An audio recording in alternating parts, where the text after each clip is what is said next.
प्रभु राम देव भगवान अल्लाह खुदा ईश आदि नाम एक ही शक्ति के हैं। वो कैसा है, कहां है, कैसे मिलता है, किसने देखा है? ये प्रश्नवाचक चिन्ह पूर्ण रूप से हटाने के लिए अवश्य सुनिए जगत गुरु तत्वदर्शी संत रामपाल जी महाराज के अमृत वचन, सर्व पवित्र धर्मों के पवित्र शास्त्रों के आधार पर। धर्मदास जी ने सुनाया ने, एक बार ना यहाँ देवी देवताओं की पूजा हुआ करती थी और भगवान कृष्ण ने यह कहा कि इन देवी देवताओं की पूजा बंद करो, इंद्र की पूजा भी बंद कर दो, केवल एक परमात्मा की भक्ति करो।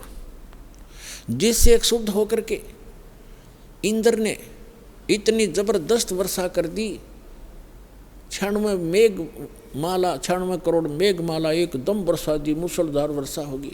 तो भगवान शिव ने, कृष्ण ने इस गिरिराज को उठा लिया था हाथ पे और सारे ब्रज की रक्षा कर ली, सारा इंद्र बरस लिया, सारा वर्षा हो ली, कोई खूब मुसलधार, लेकिन एक बूंद भी नीचे नहीं आने दी। इस गोवर्धन के ऊपर ही सोख दी भगवान ने। परमात्मा बोले थारी बुद्धि ले गए चोर। अब तेरे कृष्ण जी कहने लग रहे देवी देवताओं की पूजा मत करो, देवताओं के मुखिया इंद्र की भी पूजा छुड़वाई उन्होंने, और तम इन देवताओं के चपट रहे, और फिर नो कह मैं देवताओं की थारी बेइज्जती करता हूँ। और जिस जोड़ में तू ना आया, इस महीने तो छोड़ कर वो चले गए। श्री कृष्ण द्वारका में रहा करते थे, वहाँ जाओ न वहाँ गड्ढो तुम। अब वो द्वारका भी ना रही, वो समुद्र में डबो दी, इसलिए डबो दी थी कि यहाँ धक्के खाना होंगे ये बोली आत्माएं, मोक्ष होगा भक्ति से। अपने आत्माओं ये ज्ञान है, अभी तक हमने अज्ञान भर रखा था अपने अंदर। ये काफ़ी लंबी कथा है, लेकिन शॉर्ट में जो दास बताना चाहता है वो इतना ही है। फिर परमात्मा ने कहा कि आप कहते हो कि मैं कोई जीव हिंसा नहीं करते, आप कहाँ से चल कर आए हो? कि बांधवगढ़ से आया हूँ। कहाँ? मथुरा में। कितनी दूरी है, कितना डिस्टेंस है मथुरा और बांधवगढ़ का? धर्मदास जी ने कहा यानी 250-300 मील होगा। कोस, पहले कोस चलती थी, यानी 850 किलोमीटर डिफरेंस है मथुरा और बांधवगढ़ का। तो परमात्मा ने कहा किस साधन से आए आप? धर्मदास जी ने कहा मैं पैदल आया हूँ महात्मा भाई, पैदल आया हूँ जिंदा महात्मा जी, मैं पैदल आया हूँ। तो परमात्मा ने कहा वहाँ से लेकर इस मथुरा तक आपने कितने जीव मार दिए, गिनती नहीं हो। और इस तालाब में नहाए, इस मथुरा के इस तालाब में नहाए, ये लोटा पानी का भर के लाए हो आप, देख इसमें कितने जीव जंतु। ये तो इस 2 लीटर पानी में इतने, और उसमें जिसमें आप मल मल कर नहा रहे थे, कितने जीवों का कचूमर काट दिया धर्मदास, करोड़ों जीव मार दिए इतने। और इंतजार तुम कहते हो मोक्ष होगा, तुम तो पाप के भागी होगे। पृथ्वी ऊपर पग जो धारे है, करोड़ जीव एक दिन में मारे। कहते सत्य ब्राह्मण की है हत्या, जो चौका तुम देवो नित्या। ब्राह्मण संस हत्या जो होई, जल स्नान करत हो सोई। अब जैसे आपके शास्त्रों में कहा है कि ब्रह्म हत्या का पाप बहुत भारी होता है, तो जीव हिंसा ब्रह्म, और जैसे जीव हिंसा ब्रह्म का होता है, वैसे भक्त को मारा जाए और जीव हिंसा होती है। तो कहते एक जो तुम ये खाना बनाने से पहले मिट्टी और गोबर से वो स्थान लीपा जाता था, और कहते हैं आपने जो ये चौका लिपया है जहाँ रोटी बनानी थी, इतने पोर्शन में 1000 जीव करोड़ जीव मार दिए। कहते हैं कि पृथ्वी ऊपर पग जो धारे, करोड़ जीव एक दिन में मारे। जैसे आप सारा दिन घूमते फिरते हो, एक दिन में आप करोड़ों जीवों को नाश मार डालते हो। और कहते हैं जो चौका ब्राह्मण सत्य ब्राह्मण की है हत्या, जो चौका तुम देवो नित्या। जो नित्य तुम लिपा पोती करते हो, इसमें सत्य ब्राह्मण जैसी जीव हिंसा हो जाती है। और ब्राह्मण सेंस हत्या जो होई, जल स्नान करत हो सोई। इस तालाब में नहाते हो ना, इसमें इतने जीव मर जाते हैं, 1000 ब्रह्म हत्या का पाप तुम्हें लगता है। हरी भांति पृथ्वी के रंगा, अंत कोट जीव उड़े पतंगा, खान पान में दमन प्राणी, कैसे पाओ मोक्ष निशानी। तुम खाते हो पीते हो, इसमें भी जीव मरते हैं, आटा गूंदते हो इसमें भी मरते हो, पोछा लगाते हो इसमें भी मरते हैं, और तुम कहता है हम जीवन सा नहीं करते। अपनात्माओं, आपके मन में ये बात आएगी कि कहने का भाव ये है दास का कि उस तीर्थ पर जाने और आने में आपने जो पाप जीव मारे वो तो आपके बैड अकाउंट में, और पुण्य एक भी को नहीं, क्योंकि वो सदग्रंथों के विपरीत साधना है, शास्त्र विधि को त्याग कर वो मनमाना आचरण है। तो यहाँ आपके मन में ये शंका आवेगी। अच्छा, एक तो ये कंसेप्ट आज का जो सत्संग है ये कंसेप्ट चल रहा है कि तीर्थ क्या हैं, ये अमरधाम वैष्णो देवी आदि कैसे बने, ये क्लियर हो गया। एक दूसरा ये था कि भगवान के दर्शन से नहीं मंत्र से मोक्ष होगा। जैसे भगवान, जैसे आप श्री कृष्ण जी, श्री विष्णु जी और श्री भगवान शंकर जी को भगवान मानते हो, जैसे पार्वती से ज़्यादा दर्शन शिव के कोई नहीं कर सकता। वह तो उसकी धर्मपत्नी थी, अर्धांगिनी थी, सबसे ज़्यादा दर्शन वो एक करया करती, लेकिन मोक्ष नहीं था। उस मंत्र से मोक्ष हुआ। भगवान खुद वो परम अक्षर ब्रह्म 120 वर्ष तक हमारी भारतवर्ष की पृथ्वी पर काशी के अंदर रह कर चले गए, और करोड़ों व्यक्तियों ने दर्शन करे, लाखों ने। मोक्ष नहीं हुआ क्योंकि उनको वो मंत्र प्राप्त नहीं हुआ, उस योग्य वो हुए नहीं कि जिससे वो मंत्र प्राप्त कर लेते, जिससे मोक्ष होना था। तो वो मंत्र और वो समय अब आ गया पुण्यात्माओं। अब ये वो कलियुग का धन्य है आपके माता पिता जिनसे आपका जन्म हुआ, ऐसे समय में जो परमात्मा ने पूर्व निर्धारित किया हुआ था। अब वो समय आ गया है, वो कंप्लीट कोर्स आपको प्राप्त होगा और इस मंत्र से मोक्ष होगा जो आज दास के पास उपलब्ध है। इसको प्राप्त करो और अपना कल्याण कराओ।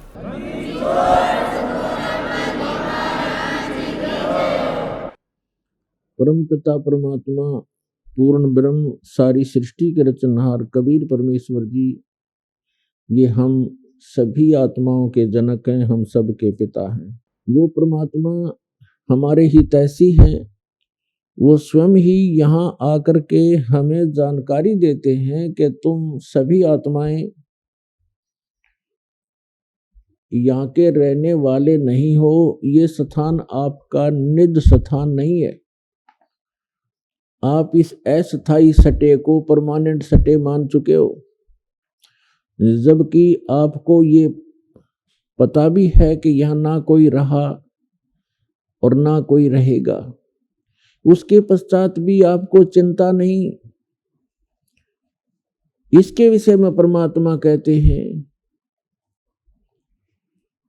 कबीर ये माया अटपटी, सब गट आण अड़ी, किस किस को समझाऊं या कुए भांग पड़ी।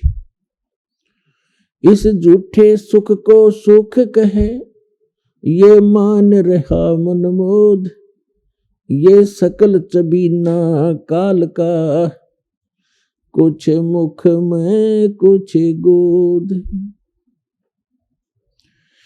पृथ्वी पति चकवे गए, जिनके चक्र चलंत, रावण सरीखे कौन गिने, ऐसे गए अनंत। परमात्मा हमें याद दिलाते हैं कबीर परमेश्वर जी के आप जिस लोक में रह रहे हो ये लोक ठीक नहीं है। यहाँ पर आप कोठी बंगले बनाने में, कार और अन्य संपत्ति की व्यवस्था करने में पूरा मानव जीवन लगा देते हो, और उस दौरान आपके साथ ना जाने कितनी घटनाएं घट जाती हैं, कितनी आपदाओं का सामना आपको करना पड़ता है। किसी का पुत्र मर जाता है, किसी की पुत्री विधवा हो जाती है, किसी को किसी व्यवसाय में घाटा होने से टेंशन का सामना करना पड़ता है।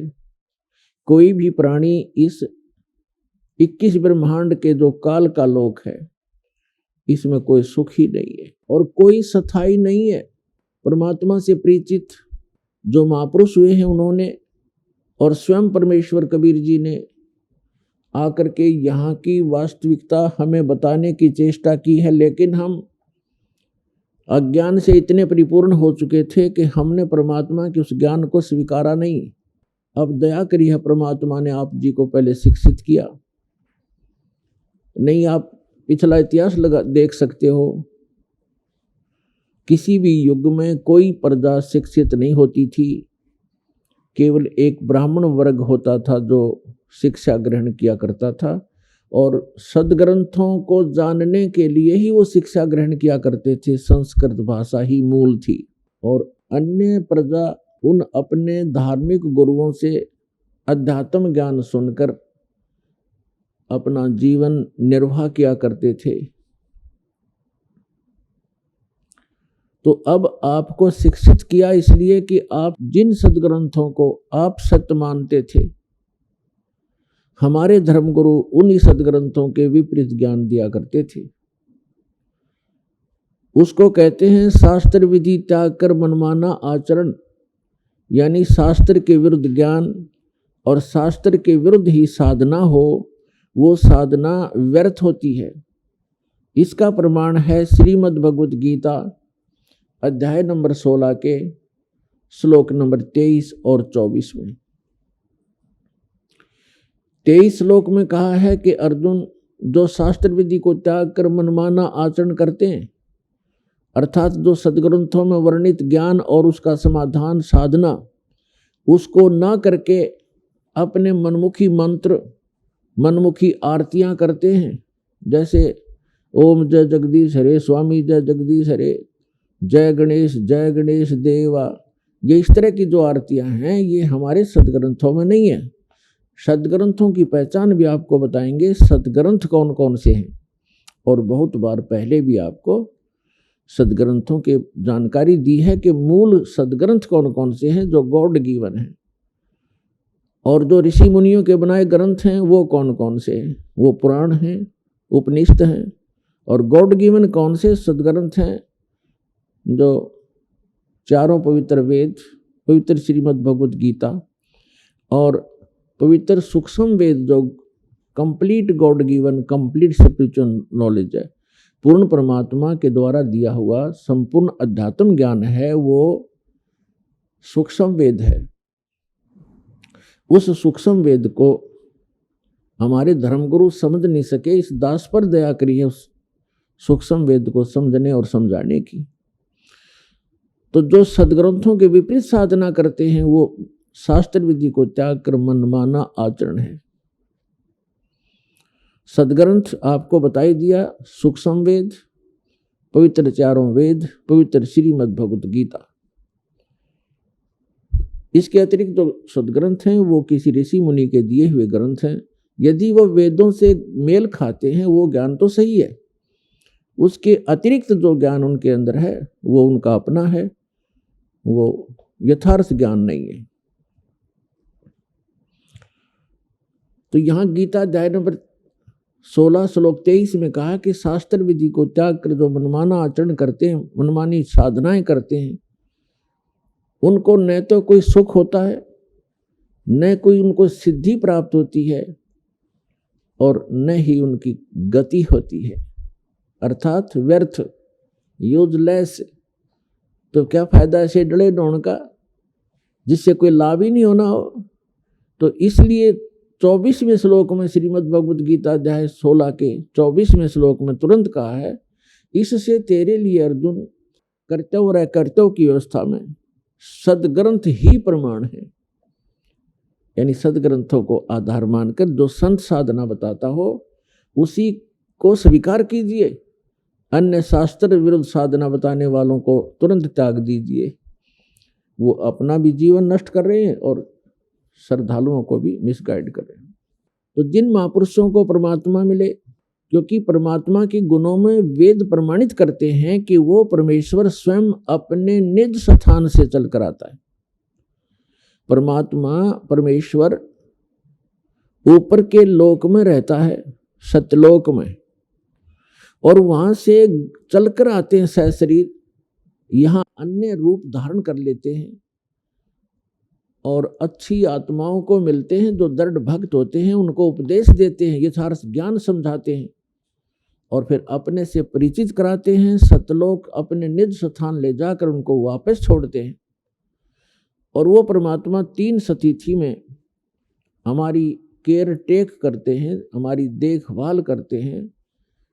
एक रूप में वो स्वयं रहते हैं सतलोक के अंदर, वहाँ परमात्मा वहाँ भी नर आकार हैं और यहाँ आते हैं तो भी परमात्मा नर आकार ही होते हैं। तो सतलोक में जो परमात्मा के शरीर की स्थिति है वो मनुष्य दृश्य है, मनुष्यवत है। उनके शरीर का जो तेज है, नूर है। एक रोमकूप में, एक रोम कहते हैं बाल को, एक बाल में, एक रोम में करोड़ सूर्य करोड़ चंद्रमा, इन दोनों की मिलीजुली रोशनी हो, उनका जो तेज हो, परमात्मा के एक बाल की इतनी रोशनी है, तो फिर शेष बॉडी की कितनी होगी, अंडरस्टूड है।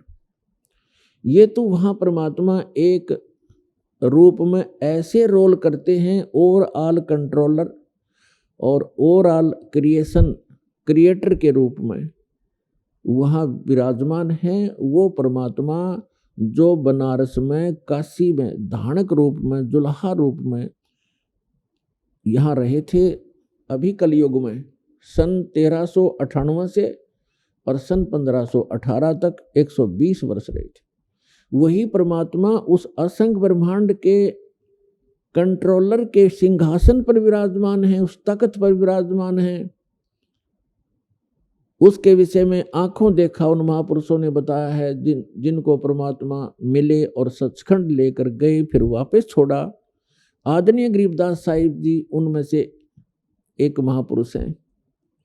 उन्होंने कहा कि अनंत कोट ब्रह्मांड का एक रति नहीं भार और सतगुरु पुरुष कबीर हैं ये कुल के सृजनहार।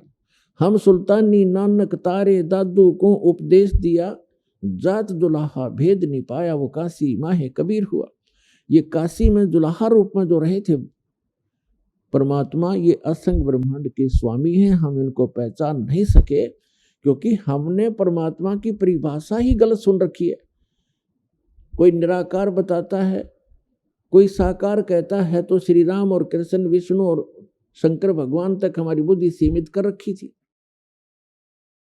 इसलिए हम लाल को पहचान नहीं सके।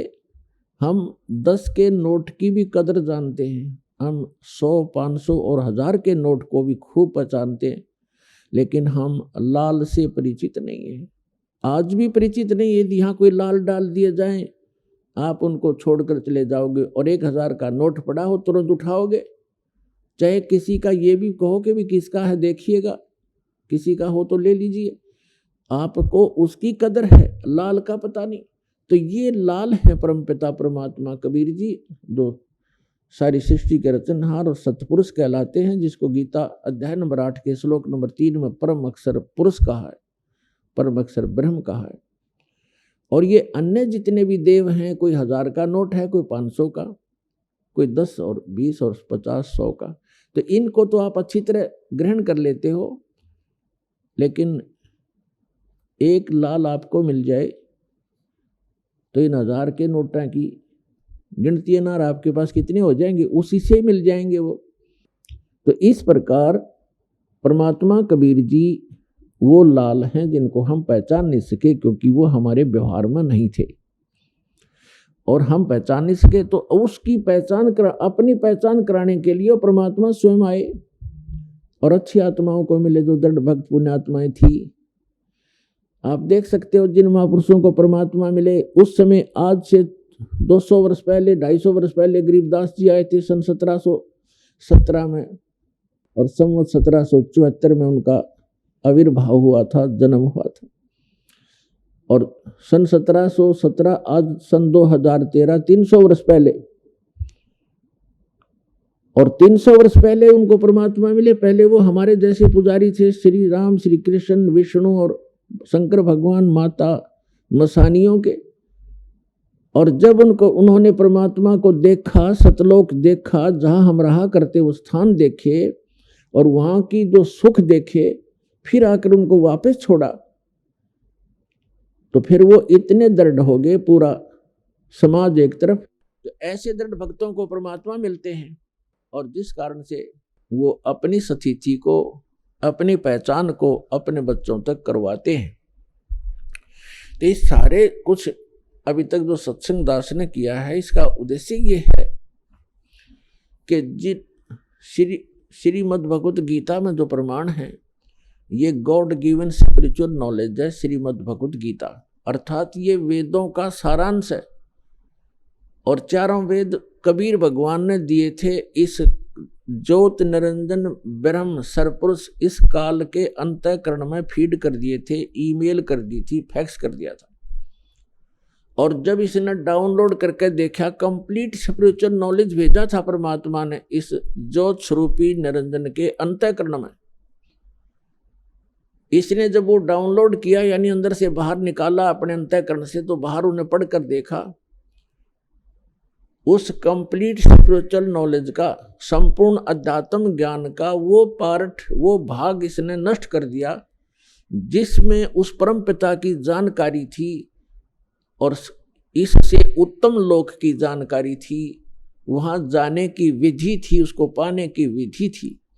ये नहीं चाहता कि यहाँ के प्राणियों को जो इसके अंतर्गत हैं 21 ब्रह्मांड में, इनको ये जानकारी हो कि कोई और सुख स्थान है, और जहाँ जाने के बाद ना वृद्धावस्था होती है, ना वहाँ मृत्यु होती है, ना कोई रोग सताता है, ना किसी चीज़ का अभाव है। सब सुख पदार्थ आपको वहाँ बगैर किए ही प्राप्त होंगे। और पुण्यात्माओं, हमारी यहाँ चेष्टा प्रत्येक प्राणी की ये है कि हम काम ना करें, हम मेहनत परिश्रम कम करें और सुविधाएं सारी हों। इसलिए हम अपने बच्चों को पढ़ाते हैं, स्वयं भी पढ़ते हैं, पढ़ा करते थे कि हम बड़े अधिकारी बने और हम काम कुछ ना करें, घंटी बजाएं, नौकर आए और जो वस्तु चाहे वो खाएं, ऐसी तनख्वाह हो, कार हो, कोठी हो और सुविधाएं सारी हो। तो ये यहाँ नहीं हो सकती। यहाँ तो चाहे राष्ट्रपति बन जाए, उसने भी दिन में बहुत सी मीटिंग अटेंड करनी पड़ेंगी, नहीं तो उसको जीने नहीं दे पब्लिक, उसकी व्यवस्था है। तो इसी प्रकार सतलोक में जाने के बाद वो सुख होगा जिसकी हम खोज यहाँ कर रहे हैं। वृद्धावस्था वहाँ नहीं है, वहाँ केवल युवा शरीर रहेगा। तो कौन चाहता है वृद्ध होना, कौन चाहता है मृत्यु? लेकिन यहाँ इसका कोई विकल्प नहीं है, यहाँ तो ये कंपलसरी है, ये तो होगा ही होगा। तो इससे बचने के लिए एक साधना है, साधन है, जो परमात्मा ने स्वयं आकर आप बताई और अपनी प्यारी आत्मा उन परमहंस संतों को सतलोक दिखाया और वापस छोड़ा और उनको दृढ़ कराया। तो यहाँ पर जितने भी प्राणी हैं सबकी मृत्यु होती है, और हम आजीवन जो संग्रह करते हैं वो हमारे साथ नहीं चलता। हम जिन बच्चों के लिए कोठियाँ बनाते हैं, धन जोड़ते हैं कि हमारे बच्चे हमारी मृत्यु के बाद वो सुखी होंगे, और वो बच्चे हमारे सामने ही मर जाते हैं। ऐसे बहुत से प्रमाण, ये दुखदायी घटनाएं हम समाचार पत्रों में भी सुनते हैं, टीवी पर भी देखते हैं। एक पूरा परिवार एक सत्संग सुनकर आ रहा था किसी संत का, तो उसमें इतना पक्का याद नहीं दास को कि 12 सदस्य थे पूरे परिवार के या 13 थे। उनमें से एक घर पे था और बाकी 11 या 12 सत्संग सुनने गए हुए थे, सत्संग सुनकर आ रहे थे, दुर्घटनाग्रस्त हो गए। पूरा का पूरा परिवार मारा गया, छोटे पोता पोतियां से लेकर बच्चों तक। एकला वृद्ध रह गया वो, जिसने सारी उम्र ये सोची थी घना धन इकट्ठा कर लूं, मेरे बच्चे सुखी होंगे, हम तो चलो मर जाएंगे, मेरे पोता पोती तो सुखी होंगे। पोता पोती पहले चले गए। तो यहाँ काल ने आपको धोखे में रखा हुआ। फिर दूसरा कारण ये है कि सत्संग, संत की शरण में सत्संग सुनते हैं प्राणी, तो उनको ऐसी आपदाओं का सामना नहीं करना पड़ता। तो वो संत और सत्संग और उसकी साधना में कोई त्रुटि है जिस कारण से प्रोटेक्शन नहीं होता।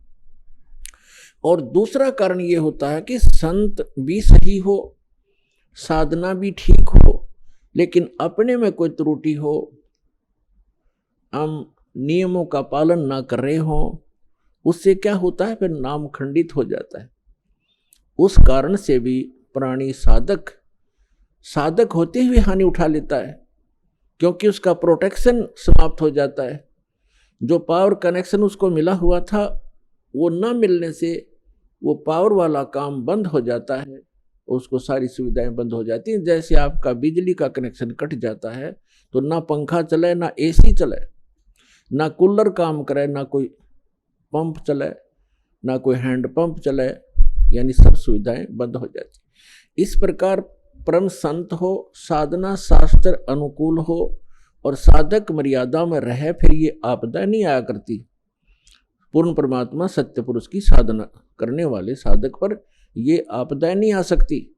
दुर्घटना में मृत्यु, अकाल मृत्यु या कोई अन्य दुख नहीं आने देंगे भगवान, जहाँ हमारी समर्पित भाव से साधना होगी और सत्य साधना होगी। तो फिर भी जो कहने का तात्पर्य दास का आज जो उद्देश्य है ये ज्ञान कराने का, कि हम जिन सुविधाओं को एकत्रित करने में, जोड़ने में सारा जीवन लगा देते हैं और फिर भी हम भी छोड़ चले जाते हैं और बच्चों का भी पता नहीं, हमारे सामने ही मृत्यु हो जाए, तो ये गंदा लोक है, ये लोक ठीक नहीं।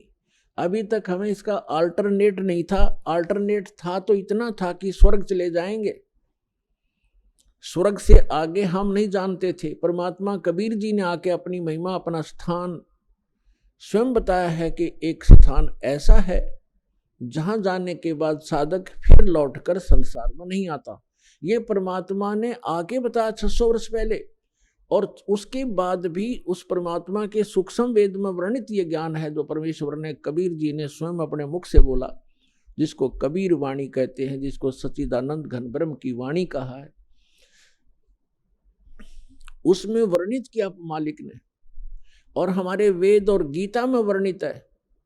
हम नहीं समझ सके क्योंकि हमारे टीचर अल्पज्ञ थे, हमारे धर्मगुरु अल्पज्ञ थे, उनको सदग्रंथों का ज्ञान कति नहीं था। तो उस परमात्मा ने आके स्वयं बताना पड़ा वही ज्ञान,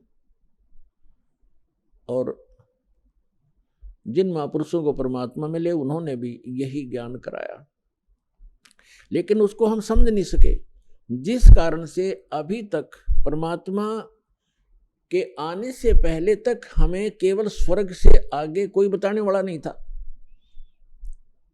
और अब हम पता चला इन सदग्रंथों से और परमेश्वर के सूक्ष्म वेद से और जिन महापुरुषों को परमात्मा मिले उनकी अमृतवाणी से, कि स्वर्ग में गए हुए प्राणी भी जन्म मृत्यु में ही रहते हैं।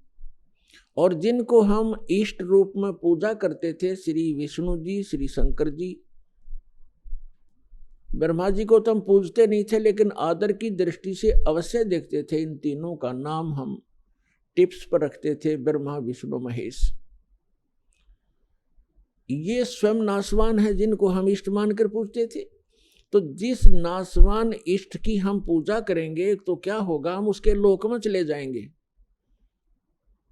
ये सामीप्य जो है मुक्ति प्राप्त होती है, यानी अपने इष्ट के लोक में उनके समीप रहा करेंगे। तो जब हमारे इष्ट ही मरेंगे, उनकी भी मृत्यु होगी, तो फिर वो तो जन्म मृत्यु फिर बनी रही, तो स्थायी स्थान नहीं हुआ वो। तो जो आज प्रसंग है कि जिस लोक में हम रह रहे हैं ये लोक अच्छा नहीं है, और हमें केवल स्वर्ग तक का ही ज्ञान हमारे धर्म गुरुओं ने कराया। परमेश्वर ने आकर अपनी अमृतवाणी में ये ज्ञान दिया कि एक और लोक है जहां आप सदा सुखी रहोगे, आपका जरा मरण नहीं होगा। जरा माने वृद्धावस्था, मरण माने मृत्यु। लेकिन वो ज्ञान हमारे गले उतरा नहीं, क्योंकि हम अपने धर्म गुरुओं पर, विशेषकर हिंदू धर्म के में जन्मे हम प्राणी, अपने धर्म गुरुओं पर पूर्ण विश्वास किया करते थे कि ये संस्कृत के मास्टर हैं और सभी सदग्रंथ संस्कृत भाषा में लिपिबद्ध हैं। हमारे को कभी अविश्वास नहीं हुआ, इसलिए हमने परमात्मा के दिए हुए उस ज्ञान पर कभी ध्यान नहीं दिया। और साथ में ये भी हमारे एक इंजेक्शन लगा दिया करते कि कबीर जी तो अशिक्षित थे, उन्होंने संस्कृत पढ़ी नहीं, क्योंकि संस्कृत केवल ब्राह्मण ही पढ़ा करते थे और कई ब्राह्मणों के पास गए, उनको संस्कृत नहीं पढ़ाई, इसलिए वो उठपटांग भाषा बनाकर गाते थे। ऐसी सोच थी हमारे इन ऋषि महर्षियों की, वो परमात्मा को समझ नहीं सके। और उस परमेश्वर की वाणी में ये पहले लिपिबद्ध था, जो हमारे सदग्रंथ भी बताते हैं, क्योंकि परमात्मा ने जो ज्ञान दिया वो अपने द्वारा रची हुई सृष्टि का और सारे विधान स्वयं बनाया हुआ था, वो अपनी सिंपल लैंग्वेज में बोल दिया।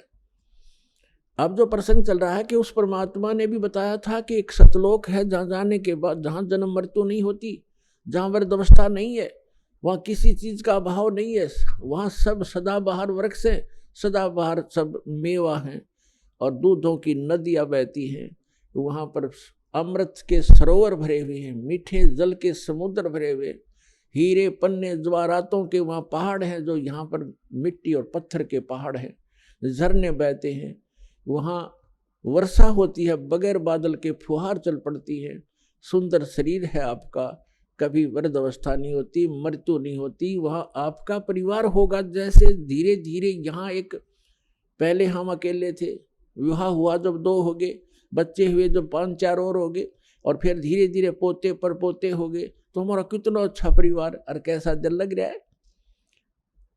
और 1 मिनट में ना जाने पोता मर जा, पोती मर जा, बेटा मर जा, बेटी मर जा, स्वयं की टिकट कट जा, तो खा का ये स्थान, तो वो स्थान है जहाँ पर हम कभी मरेंगे नहीं, हमारा परिवार होगा, सारी सुविधाएं होंगी, मनोमयी विमान होंगे आपके। यहाँ तो एक साइकिल नहीं जुड़ता सारा दिन, और वहाँ पर ऐसा सुविधा है कि आप चाहोगे आपके सामने विमान खड़ा होगा, और जहाँ जाओगे बैठ के परिवार, कहीं बहुत बड़े बड़े पार्क हैं, बड़े सुंदर स्थान हैं, तो वो स्थान है जो भगवान ने स्वयं आकर बताया। और इसी का परम समर्थन हमारे सदग्रंथों ने दिया।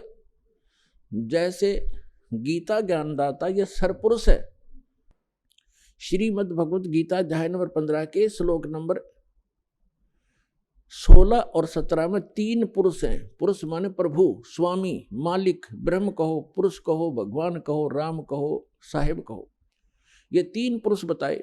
एक सरपुरुष, एक अक्षर पुरुष। और 15वें अध्याय के गीता के 15वें अध्याय के 17वें श्लोक में सरपुरुष और अक्षर पुरुष से कोई और बताया जो श्रेष्ठ भगवान है, पुरुषोत्तम है, उत्तम पुरुष है तू अन्य परमात्मा इति उदाहरते। जिसको परमात्मा कहा जाता है वास्तव में वो पुरुष तो इन दोनों से, सरपुरुष और अक्षर पुरुष से कोई अन्य है, और वही तीनों लोकों में प्रवेश करके सबका धारण पोषण करता है। ये 3 पुरुष है, 3 प्रभु हैं। सरपुरुष इसको ब्रह्म बोलते हैं, हमारे ऋषि मुनि इसको ब्रह्म कहा करते हैं, और संतों ने इसको सरपुरुष, सरब्रह्म, ज्योत निरंजन, काल की संज्ञा दी है परमेश्वर कबीर जी ने, और उन्हीं से परिचित महापुरुषों ने भी यही उनको बताया। तो दूसरा अक्षर पुरुष है, इसको दूसरे शब्दों में परब्रह्म भी कहते हैं, अक्षर ब्रह्म भी कहते हैं। जो सरपुरुष है जिसको ब्रह्म कहते हैं, जो काल है, वो केवल 21 ब्रह्मांड का प्रभु है, स्वामी है, मालिक है, राम है, खुदा है, अल्लाह है, साहिब है। वो कंप्लीट गॉड नहीं है, केवल 21 ब्रह्मांड का स्वामी है। एक ब्रह्मांड के अंदर पृथ्वी लोक, पाताल लोक, स्वर्ग लोक, और नीचे के तल अतुल रसातल आदि ये, और ऊपर के जैसे विष्णु जी का लोक, शिव जी का लोक, ब्रह्मा जी का लोक, धर्मराय का लोक, और एक ऊपर जो ब्रह्मलोक के अंदर डिवीजन है कई, उसमें भी भाग हैं, तो वो सारे मिला के एक ब्रह्मांड में एक ब्रह्मलोक भी है, एक मानसरोवर भी है, तो ये सारा मिला करके एक ब्रह्मांड है। ऐसे ऐसे 21 ब्रह्मांड है इस सरपुरुष के, काल के, जिसके लोक में हम रह रहे। ये इतना ही प्रभु है, इतना ही स्वामी है। और दूसरा अक्षर पुरुष है, गीता अध्याय नंबर 15 के श्लोक नंबर 16 में 2 पुरुष हैं। अक्षर का अर्थ होता है जिसका नाश ना होता हो, अविनाशी। लेकिन ये अविनाशी लगता है लेकिन अविनाशी नहीं है। अक्षर पुरुष भी अविनाशी नहीं है, लेकिन इसको कहा गया है अविनाशी अक्षर पुरुष, इसलिए 15वें अध्याय के 17वें श्लोक में कहा है कि उत्तम पुरुष है तो अन्य परमात्मा इति उदाहरते है। उत्तम पुरुष, श्रेष्ठ पुरुष तो इन दोनों से, सरपुरुष और अक्षर पुरुष से कोई और है। और जिसको परमात्मा, परमात्मा माने श्रेष्ठ आत्मा, वो पुरुषोत्तम तो कोई और है इन दोनों से। जिसको परमात्मा यानी श्रेष्ठ आत्मा, परमात्मा का सीधा सा अर्थ होता है जो केवल सुख दे, दुख ना दे। जो दुख दे वो परमात्मा कैसे रह गया, श्रेष्ठ आत्मा कैसे हो गया? तो हमने डेफिनेशन का भी नहीं पता था आज तक उस गॉड की जिसकी हम पूजा करने जा चले थे और पूजा कर रहे थे। तो हम ऐसे ही धूल अंधेरे में घूम रहे थे, जंगल में भटका रखे थे, हमें कोई रास्ता नहीं था। तो इसमें लिखा फिर ये लोग चरम आविष्य विवर्ती अवय ईश्वर है, जो तीनों लोकों में प्रवेश करके सबका धारण पोषण करता है, वो है अविनाशी परमात्मा। अवय ईश्वर है, वो है अविनाशी।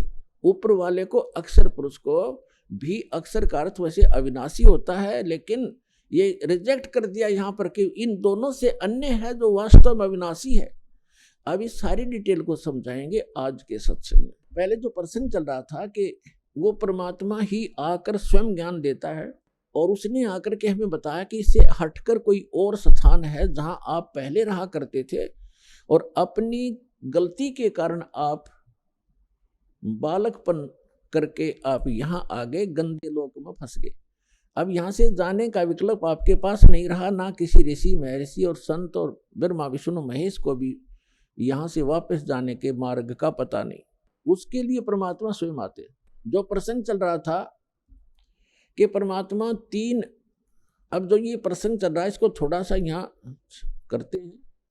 तो परमात्मा तीन स्थिति में बताया आपको कि जो सतलोक में रहता है, जहाँ हम रहते थे, वहाँ करोड़ सूर्य करोड़ चंद्रमा मिला दे उनका ऐसा एक रोम का प्रकाश है। फिर परमात्मा अन्य हल्का तेज पुंज का रूप बनाकर कभी भी आकर प्रकट हो जाते हैं, एक संत साधु की महात्मा की वेशभूषा में।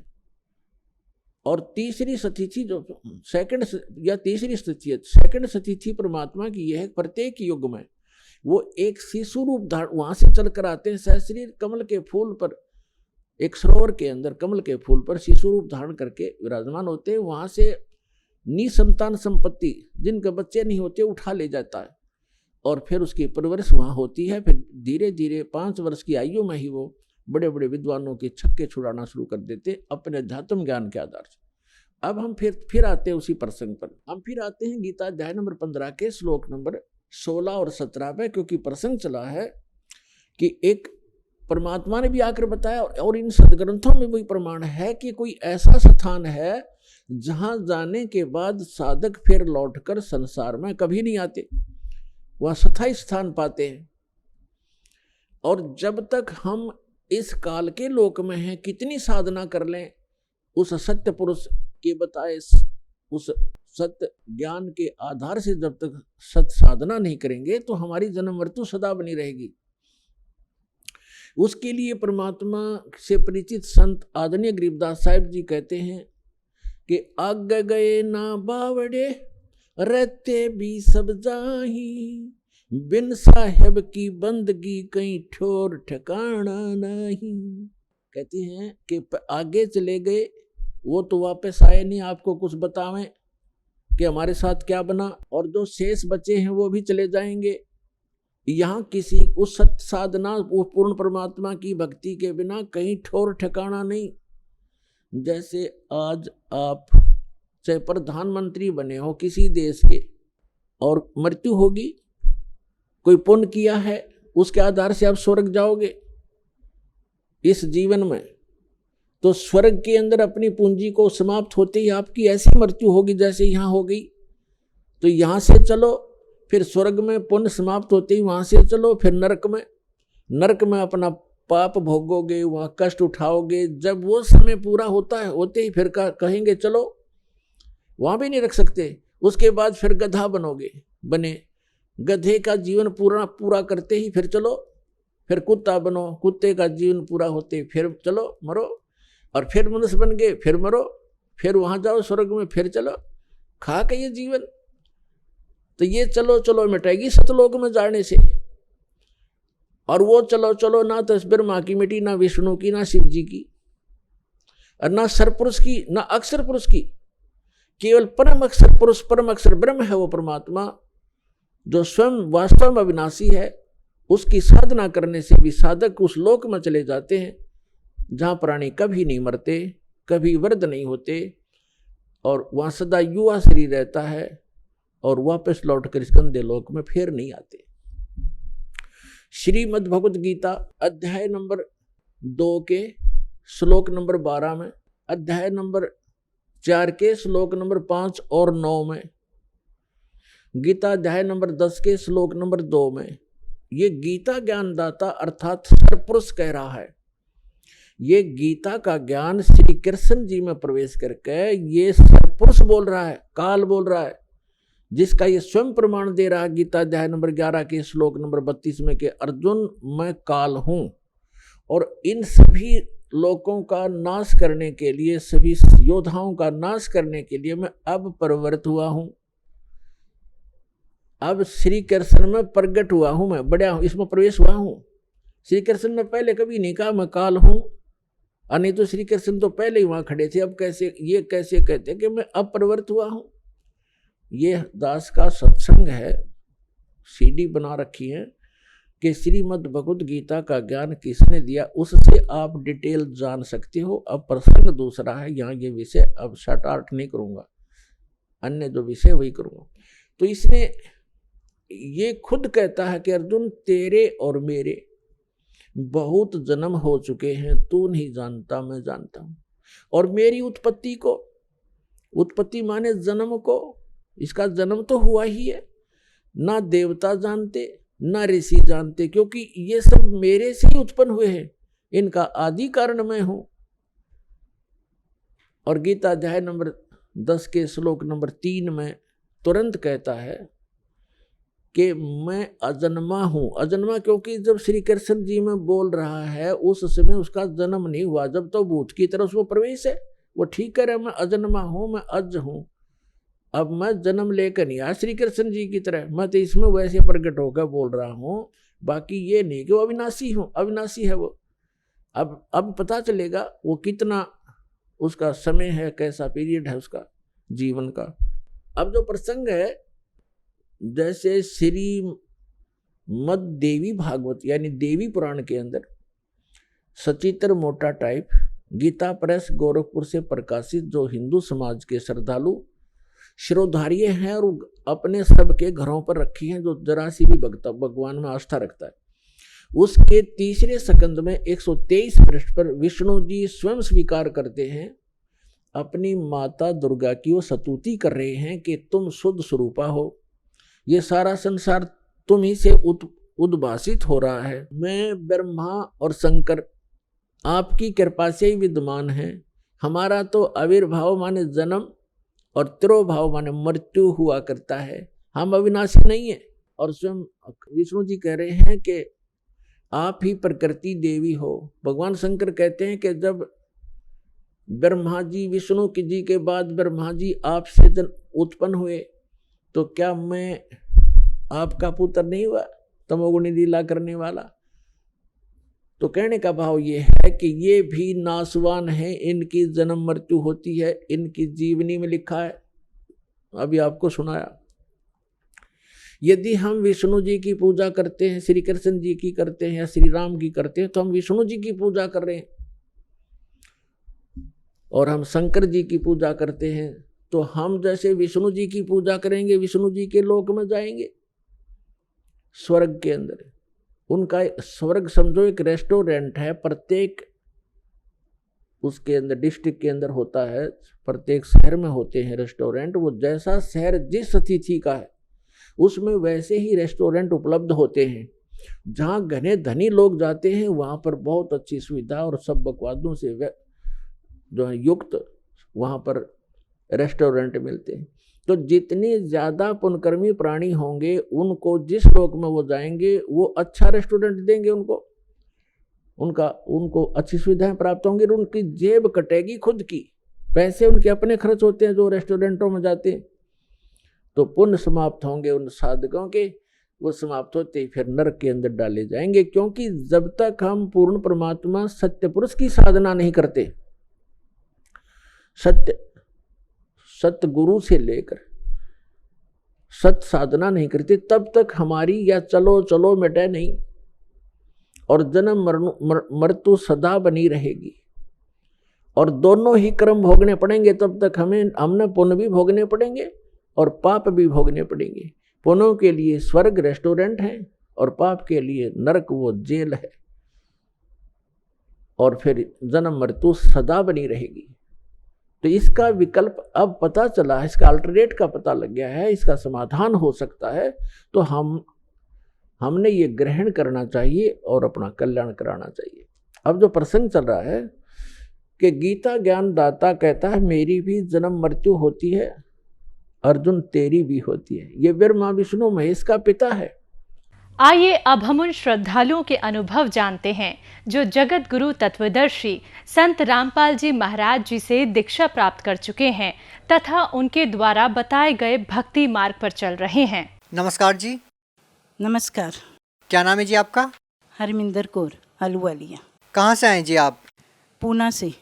अच्छा, आपसे एक बात जानना चाहेंगे कि संत रामपाल जी महाराज जी से कब जुड़े हैं आप? संत रामपाल जी महाराज से 2003 में जुड़े हैं। लगभग 16-17 साल आपको संत रामपाल जी महाराज जी से नाम दीक्षा लिए हुए हो गए हैं।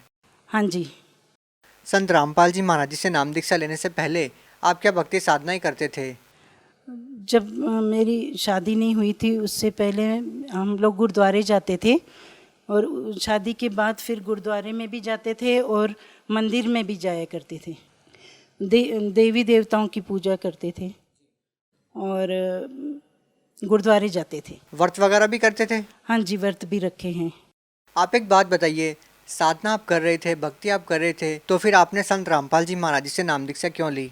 मेरे हस्बैंड को एक समय ऐसे आया था कि मेरे हस्बैंड का काम में बहुत प्रॉब्लम हो गई थी। उनका जो पार्टनर था वो उनको धोखा दे के कंपनी से निकल गया था। तो उस समय इनके एक मित्र जो थे वो संत रामपाल जी महाराज जी से उन्होंने नाम दीक्षा ली हुई है, वो उनको मिले। तो उन्होंने संत रामपाल जी महाराज जी के बारे में बताया और इन्होंने फिर वो उसी समय उधर टिकट करा के 2 दिन के बाद चले गए थे। नहीं, आपके जो हस्बैंड के दोस्त थे उन्होंने संत रामपाल जी महाराज जी के बारे में आपके पति को बताया। ऐसी कौन सी बातें उन्होंने आपके पति को बताई उनके दोस्त ने कि उन्होंने तुरंत एक्सेप्ट कर लिया कि इतनी दूर हरियाणा में संत रामपाल जी महाराज जी से नाम दीक्षा लेनी चाहिए? मेरे हस्बैंड एक बार उनके यहाँ गए थे तो उनका चेहरा बहुत उतरा हुआ था।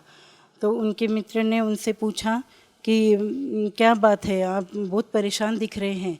तो इन्होंने बताया कि मेरे ऊपर बहुत बैंक का भी कर्जा चढ़ गया है, घर भी बैंक वालों ने अपने पास घर के भी पेपर रख लिए हैं, तो अभी कोई भी रास्ता दिख नहीं रहा है, क्या करूं, कहीं भी मंदिरों में जाना सब करना सब देख लिया। तो उन्होंने बोला कि आप संत रामपाल जी महाराज जी के पास आश्रम में एक बार जाके देखिए, आपके सब प्रॉब्लम वहीं पे सॉल्व हो जाएगी। तो मेरे हस्बैंड 2 दिन के बाद ही ट्रेन में संत रामपाल जी महाराज जी के पास चले गए।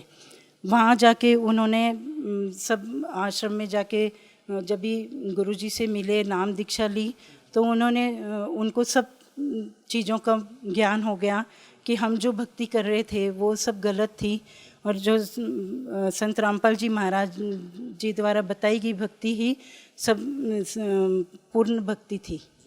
तो उसके बाद वो नाम दीक्षा लेके वापस जब घर में आए तो उसके बाद ही धीरे धीरे करके इनको वापस बैंक वालों ने पेपर दे दिए घर के और कंपनी के, और उसके बाद सब ठीक होता गया। इनको बाहर जाके ऑर्डर भी नहीं लेने पड़े, कंपनी में बैठे बैठे ही ऑर्डर आने लग पड़े। देखिए, ऐसा कैसे हो सकता है कि आप आर्थिक समस्या से जूझ रहे थे? आर्थिक समस्या भी अपने आप में एक बहुत बड़ी, आपने बताया कि फैक्ट्री के और घर के कागजात आपने रख दिए थे बैंक वालों के पास में, और उसके बाद अचानक से आपकी जो आर्थिक समस्या है वो ठीक होने लग जाती है। तो आप ऐसा क्यों मानते हैं कि ये जो सब लाभ आपको मिल रहे थे वो संत रामपाल जी महाराज जी से नाम दीक्षा लेने के बाद ही मिल रहे थे? हमने सब जगह मंदिरों में, गुरुद्वारे में, सब जगह जाके सब पूजा व्रत सब करके देख लिया था, लेकिन कहीं भी हमें पहले लाभ नहीं मिला था। लेकिन जैसे ही संत रामपाल जी महाराज जी से मेरे हस्बैंड ने नाम लिया, उनका सब काम ठीक होने लगा, और तुरंत ही वो सब चीज़ों का हमें फ़ायदा हुआ। ये तो रही आपके हस्बैंड की बात। आपने संत रामपाल जी महाराज जी से नाम दीक्षा कैसे ली? आपके पति के कहने से नाम दीक्षा ली, या आपने भी संत रामपाल जी महाराज जी के सत्संग सुने या उनके बारे में जाना पहले? मेरे पति जब नामदान लेके आए थे तो हमने सत्संग सुने उनसे। तो सत्संग सुनने के बाद ही हम लोगों ने, मेरे बच्चों ने, मैंने और मेरी सास है जो, वो उन्होंने सबने हमने बोला कि हमने भी नामदान लेना है संत रामपाल जी महाराज जी से। फिर गुरुजी संत रामपाल जी महाराज जनवरी में 2003 में पूना आए थे, तो वहीं पे हमें नामदान संत रामपाल जी महाराज जी ने दिया। हम आपसे जानना चाहेंगे कि संत रामपाल जी महाराज जी के जितने भी श्रद्धालु हैं, जब हम उनसे बातचीत करते हैं तो वो बताते हैं कि संत रामपाल जी महाराज जी से नाम दीक्षा लेने के बाद शारीरिक जो कष्ट होते हैं, आर्थिक लाभ, सब कुछ होता है। आर्थिक लाभ के बारे में आपने बताया कि आपको संत रामपाल जी महाराज जी से नाम दीक्षा लेने के बाद कोई शारीरिक लाभ भी मिला? हाँ जी, शारीरिक लाभ बहुत मिले हैं मुझे। संत रामपाल जी महाराज जी से मिलने से पहले अस्थमा के अटैक आते थे। अस्थमा के इतने ज़बरदस्त अटैक होते थे कि मुझे बहुत सांस की आवाज़ दूर दूर तक आती थी, उसकी आवाज़ तीसरे कमरे में जाती थी। तो संत रामपाल जी महाराज जी से जब नामदान लिया, तभी उसके बाद मेरा अस्थमा बिल्कुल पूरी तरह से ख़त्म हो गया। और इसके अलावा नामदान लेने के 3 महीने बाद मुझे पेट में एक बार बहुत ज़ोर से दर्द उठा। मुझे डॉक्टर के पास जहांगीर हॉस्पिटल में ले गए थे।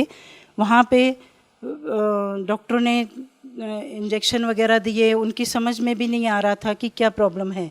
4 दिनों तक उन्होंने दवाई वगैरह की, एडमिट रखा। उसके बाद उन्होंने सीटी स्कैन किया।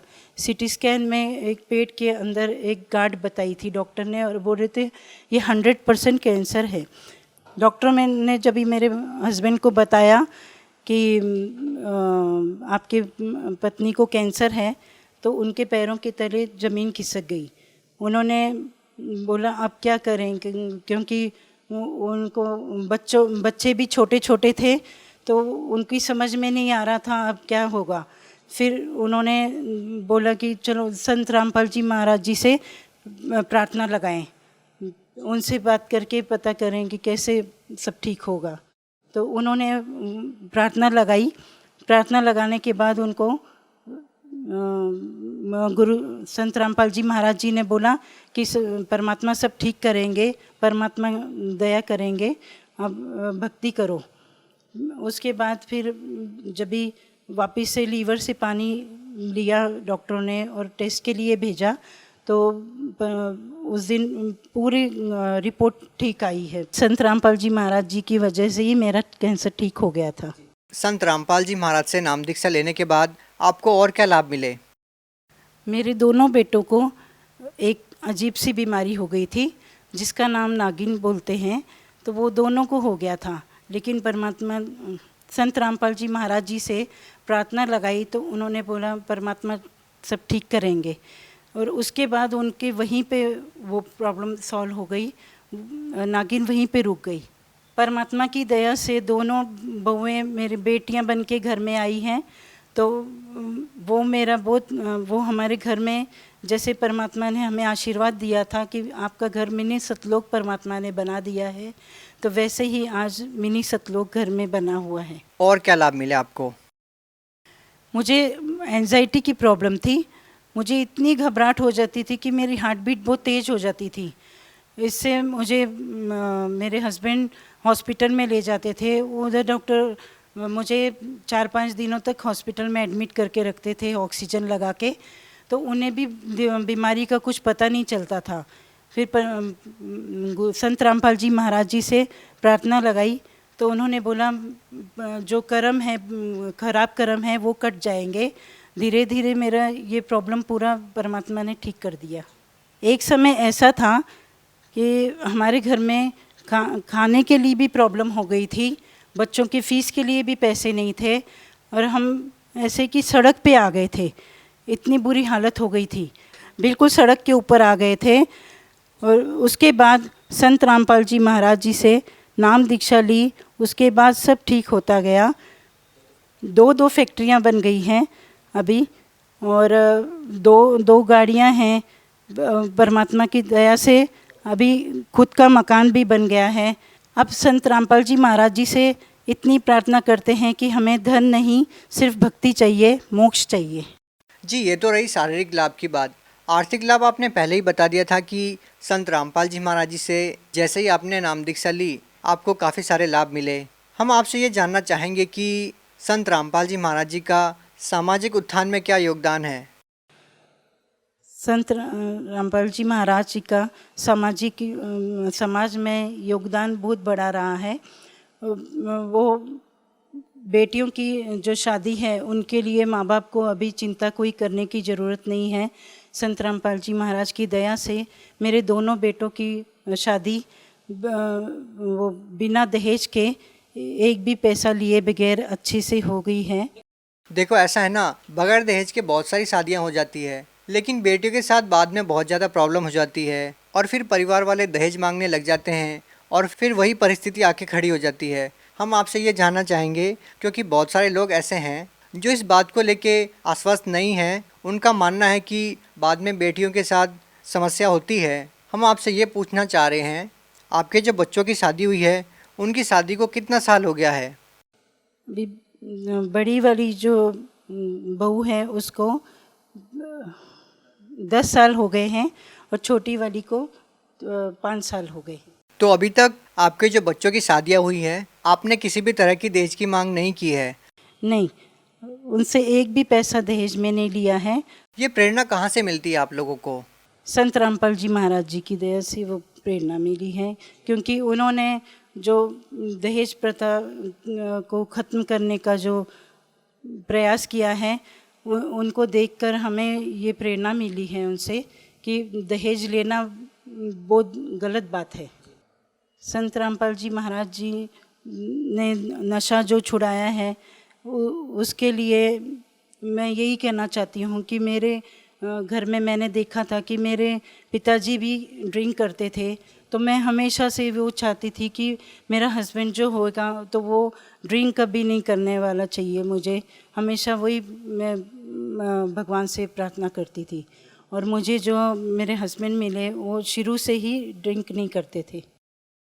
भगत समाज को क्या संदेश देना चाहते हैं? भगत समाज से यही प्रार्थना है कि संत रामपाल जी महाराज का ज्ञान सुनकर आप उनका ज्ञान समझें और परमात्मा की शरण में आएं। जी धन्यवाद। सच से।